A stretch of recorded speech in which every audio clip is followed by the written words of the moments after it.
Assalamualaikum warahmatullahi wabarakatuh.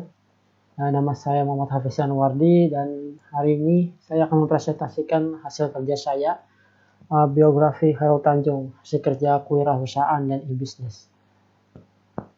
Biografi Khairul Tanjung. Ini biodata beliau, nama Khairul Tanjung, tempat tanggal lahir Jakarta, 16 Juni 1962, agama Islam, pendidikan SD Vanlis Jakarta, SMP Vanlis Jakarta, ini tahun 1975, 1978, SMA Negeri 1 Budi Utomo Jakarta 1981, Fakultas Kedokteran Gigi Universitas Indonesia 1987, Eksekutif IPPM MBA 1993. Pekerjaan itu pendiri PT Patriartis Sindutama, pemilik Bandung Supermall, pemilik Transcorp, pemilik Para Group, dan komisaris utama PT Carrefour Indonesia. Dan ini biografi beliau. Khairul Tanjung merupakan pengusaha sukses asal Indonesia. Beliau merupakan pencetus City Corp yang membawahi beberapa anak perusahaan lainnya seperti Transcorp, Bank Mega, dan City Global Resources. Jadi banyak ini induknya. Beliau juga pernah menjabat sebagai Menteri Koordinator Bidang Perekonomian Indonesia ke-14 pada masa pemerintahan Presiden Susilo Bambang Yudhoyono, Menteri Kehutanan Indonesia pada masa pemerintahan yang sama, dan Menteri Energi dan Sumber Daya Mineral. Di luar pemerintahan, beliau juga menjabat sebagai Ketua Umum PBSI keempat dengan masa jabatan tahun 2000 sampai 2004. Jadi beliau ini bukan hanya berwirausaha, juga ikut pemerintahan. Walaupun beliau sekarang merupakan orang yang sukses dan berentrepreneur atau berwirausaha, ternyata masa kecil beliau sangat kontras dengan kondisi beliau sekarang. Beliau dilahirkan di keluarga sederhana dan secukupnya, dari sinilah mulai perjalanan lika-liku hidupnya. Dan ini, beliau dilahirkan 16 Juni 1962 di daerah Jakarta, yang merupakan anak dari 6 bersaudara dari keluarga pasangan Abdul Ghaffar Tanjung yang berasal dari Sibolga dan Halimah yang berasal dari Cibadak. Kehidupannya itu sangat jauh dari gincangan harta. Dulu sang ayah ini bekerja sebagai jurnalis dari merek koran. Lalu pada masa transisi dari Orde Lama ke Orde Baru, koran ini ditutup. Merek koran ini ditutup karena oposisi, karena bersifat oposisi dengan Orde Baru, karena lebih menonjol ke Orde Lama. Sehingga keluarganya harus menjual rumahnya sendiri demi mencukupi kehidupannya sehari-hari. Karena kesederhanaan ini, Khairul Tanjung sering disebut sebagai si anak singkong. Nah, ini sebutan ini menjadi judul biografi bukunya, Khairul Tanjung si anak singkong.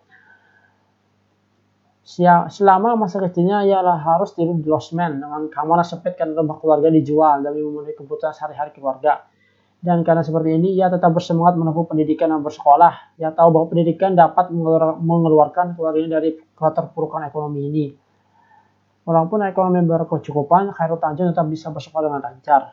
Khairul mengenyam pendidikan sekolah dasar Vanlis tadi, dilanjutkan ke sekolah menengah pertama. Setelah lulus SMP, beliau melanjutkan pendidikan di sekolah menengah atas Negeri 1 Jakarta. Lepas menyelesaikan, dia masuk ke Universitas Indonesia, Fakultas Kedokteran Gigi. Nah, di masa kuliah ini, beliau mulai mencoba berwirausaha, mulai berwirausaha seperti jasa fotokopi, berjualan baju, dan berjualan buku-buku kampus. Ia juga pernah membuka toko peralatan kedokteran dan laboratorium untuk kedokteran gigi, untuk kesehatan. Namun usaha ini bangkrut karena kerja keras ini. Karena kerja kerasnya ini, dia terus mencoba begitu, walaupun dia bangkrut, dia mencoba lagi, dia terus berwirausaha. Dia mendapat penghargaan sebagai mahasiswa teladan tingkat nasional untuk periode 1984-1985. Nah, setelah lulus kuliah, beliau ini mendirikan PT Patriartis Sindutama. Jadi ini PT pertamanya ya, bersama 3 orang temannya pada tahun 1987. Ini berpusat pada produksi sepatu-sepatu. Jadi pabrik ya, semacam produksi ya. Ini modali Bank Ekspor Impor Indonesia atau Eksim sebesar 150 juta.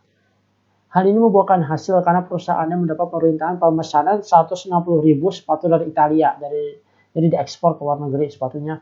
Perusahaan ini berjalan dengan lancar, namun karena adanya perbedaan visi tentang ekspansi perusahaan, Khairul Tanjung memutuskan untuk berpisah dan mendirikan usaha sendiri. Setelah berpisah, Khairul Tanjung mendirikan usaha sendiri yang diberi nama Para Group. Ini awal dari yang sekarang ya Pak City namanya tadi. Dikarenakan dengan luasnya jaringan sebagai pengusaha, Khairul mengalihkan tujuan inti perusahaan ke produksi komersil menjadi keuangan properti multimedia. Jadi sangat jauh ya dari produksi komersil, mulai dia malah berpindah ke situ. Bukan produksi lagi nih, ya produksi, cuman bukan yang dihasilkan itu bukan komersil yang bisa dijual, bisa itu keuangan properti multimedia. Dia berfokus ke media. Di bidang keuangan, Khairul mengambil alih Bank Karman yang kemudian diganti menjadi Bank Mega. Bank Mega didirikan pada tanggal 1 Januari 1992 di Jakarta. Perusahaan ini bergerak pada bidang keuangan dan perbankan. Perusahaan ini juga merupakan pengumpul devisa utama dari para grup. Jadi para grup itu sebagai organisasi yang menghimpun semua organisasi lainnya, perusahaan yang menghimpun perusahaan lainnya. Jadi finansial utama ini dari Bank Mega ini sampai sekarang. Jadi sebanyak 40% dari total devisanya dari perusahaan yang lain, 40% itu dari 40% devisanya itu dari Bank Mega. Setelah berhasil di sektor keuangan dengan Bank Mega, Khairul kemudian terjun ke sektor multimedia dan mendirikan Trans TV yang kemudian mendapat izin siaran pada Agustus 1998. Pada 2006 perusahaannya berhasil mengakuisisi TV7. Nah, TV7 ini dulu kalau kalian ingat itu yang menyiarkan kartun itu ya dulu. Sekarang nggak ada lagi. Yang sekarang berganti menjadi Trans 7 dulu. Dulu itu dimiliki Kompas Gramedia, diakuisisi dia menjadi Trans 7. Karena kesuksesan perusahaan pertelevisian ini, Khairul Tanjung kemudian memisahkan perusahaan-perusahaannya ke sebuah sektor media. Jadi dipisah beliau ya. Kan itu seharusnya serumpun dengan Bank Mega, jadi dipisah beliau menjadi sektor tersendiri bernama Transmedia. Perusahaan ini sukses besar hingga Trans TV, Trans 7, dan Transvision berhasil mendapat izin internasional untuk menyiarkan Piala Dunia pada tahun 2018. Khairul Tanjung menyatakan bahwa dalam membangun bisnis, mengembangkan dan memperbesar jaringan dan relasi adalah hal yang terpenting. Jadi ini pesan dari beliau itu relasi yang terpenting ya. Dan juga diperlukan adanya teman dan rekan yang dapat dipercaya. Khairul menyatakan bahwa dalam membangun bisnis, mengembangkan jaringan adalah hal yang terpenting. Selain itu, memiliki rekan yang baik dan kooperatif juga sangat diperlukan. Membangun relasi pun bukan hanya kepada perusahaan yang sudah ternama, tetapi juga pada yang belum terkenal sekalipun. Bapak Khairul Tanjung, pertemanan yang baik akan membantu proses perkembangan bisnis yang dikerjakan. Ketika bisnis pada kondisi tidak bagus, maka jaringan dan relasi dapat diandalkan untuk memecahkan masalah ataupun meminta bantuan. Bapak Khairul bahkan berteman dengan petugas pengantar surat pun adalah penting. Jadi, ya beliau ini mementingkan relasi ya, teman-teman. Jadi, dalam hal investasi, Khairul memiliki idealisme bahwa perusahaan lokal pun bisa menjadi perusahaan yang bisa bersinergi dengan perusahaan-perusahaan multinasional. Nah, ini dari inspirasi dari pengalaman hidupnya ya teman-teman. Jadi bisa mengekspor pada perusahaan lokal aja dulu tuh. Yang produksi sepatu anak-anak sampai bisa mengekspor ke Italia sampai multinasional. Dia tidak menutup diri untuk bekerja sama dengan perusahaan multinasional dari luar negeri. Bagi ini bukan upaya menjual negara. Akan tetapi ini merupakan upaya agar perusahaan nasional dapat berdiri sendiri dan menjadi tuan rumah di negeri sendiri. Hal ini bisa dilihat dari kepemilikan Bank Mega yang 100% masih dikendalikan rakyat Indonesia tanpa ada yang monopoli dari orang asing. Jadi Bank Mega ini pimpinannya masih orang Indonesia ya. Meski begitu, Bank Mega berhasil menjadi perusahaan perbankan yang diakui dunia dan bertahan pada saat krisis ekonomi dunia yang lalu.